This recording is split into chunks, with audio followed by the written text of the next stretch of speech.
औज़ुबिल्लाहिमिनश्शैतानिर्रजीम बिस्मिल्लाहिर्रहमानिर्रहीम। हमारा उन्वान गुफ्तगू शुक्र नेमतों को बढ़ाने का ज़रिया है। इस पर हमारी गुफ्तगू चल रही है।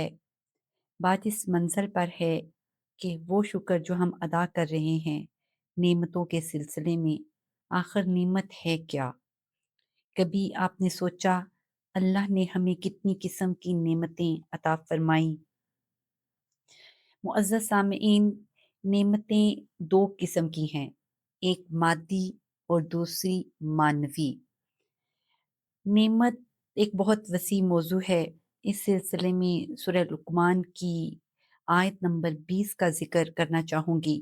क्या तुमने नहीं देखा कि जो कुछ आसमानों और ज़मीन में है, सबको अल्लाह ने तुम्हारे लिए मुसख्खर कर दिया और तुम पर अपनी ज़ाहरी और बातिनी नेमतें पूरी कर दी। बाज़ लोग ऐसे हैं कि अल्लाह के बारे में झगड़ते हैं, ना इल्म रखते हैं, ना हदायत और ना किताबे रोशन।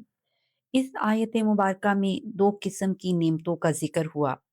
अल्लाह फरमा रहा है कि हमने ज़ाहरी और बातिनी नेमतें तुम्हें अता की, और इन नेमतों के बावजूद कुछ ऐसे हैं जो बहस करते हैं, हालांकि ना तो उनके पास इल्म है, ना हदायत और ना ही किताबे रोशन।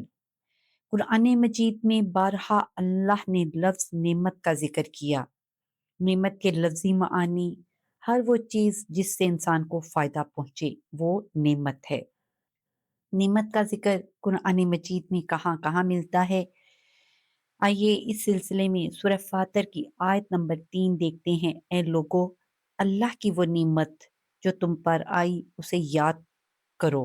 क्या खुदा के सिवा कोई और खालिक है जो तुमको आसमान और ज़मीन से रिज़्क दे? इसके अलावा कोई माबूद नहीं, बस तुम कहाँ बहके फिरते हो। इस आयत मुबारका में अल्लाह ने दो नेमतों का जिक्र किया। नंबर एक खल्क, नंबर दो रिज़्क, यानी खल्क भी नेमत और रिज़्क भी नेमत। सूरह नहल में अल्लाह ताला ने मुसलसल अपनी नेमतों का जिक्र किया। इसी वजह से इसे सूरतुन नअम भी कहा जाता है, यानी नेमतों वाला सूरा। फिर सूरह रहमान, सूरह नबा में भी अल्लाह ने कसरत से नेमतों का जिक्र किया। मगर अभी सूरह नहल की आयत नंबर 4 का जिक्र करते हैं। आयत नंबर 4 में फरमाने परवरदिगार है, उसी ने इंसान को नुत्फे से खल्क किया, यानी नुत्फे से खल्क उसकी नेमत है। फिर आयत नंबर 5 में चार पायों को उसने खल्क किया, उसमें तुम्हारे लिए बहुत से फायदे हैं और इनमें से बास को तुम खाते हो, यानी परवरदिगार ने मवेशियों को भी तुम्हारे लिए फायदे का जिक्र करके बताया कि वो भी तुम्हारे लिए नेमत है और उनसे रिस्क पाना भी तुम्हारे लिए नेमत है। फिर सूरह नहल की आयत नंबर 7 में मुसलसल परवरदिगार अपनी नेमतों का जिक्र करते हुए अगली नेमत का जिक्र करता है, और दूर दराज शहरों में जहां तुम जहमत के बगैर पहुंच नहीं सकते, वो तुम्हारा बोझ उठाकर ले जाते हैं, और बेशक तुम्हारा परवरदिगार नहायत शफकत वाला मेहरबान है।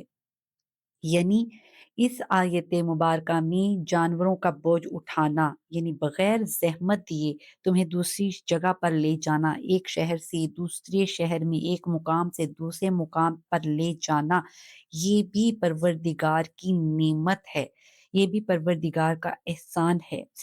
फिर आयत नंबर 10 सूरह नहल में इरशादे परवरदिगार मिलता है, वही तो है जिसने आसमानों से पानी बरसाया जिसे तुम पीते हो, और उससे सरसब्ज़ो शादाब दरख्त बनाए जिससे तुम अपने चारपाइयों को चराते हो। यानी पानी का बरसना भी नेमत, और बरसते पानी से दरख्तों का उगना भी नेमत, और उन्हीं दरख्तों पर जानवरों का पलना भी नेमत। फिर सूरह नहल की आयत नंबर 11 में परवरदिगार ने अपनी अगली नेमत का जिक्र कुछ इस तरह से फरमाया।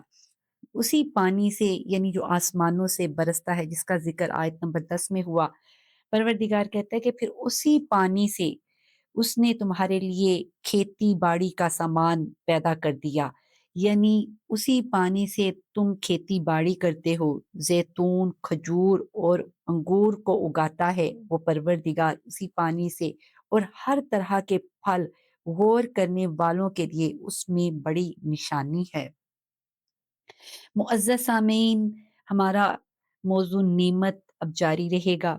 اسی سلسلے میں بس ایک دعا کہ پروردگار عالم ہمیں اپنی نعمتوں سے استفادہ کرنے کی توفیق عطا فرما، ہمارے رزق حلال میں وسعت عطا فرما اور ہمیں رزق حلال کمانے کی توفیق عطا فرما۔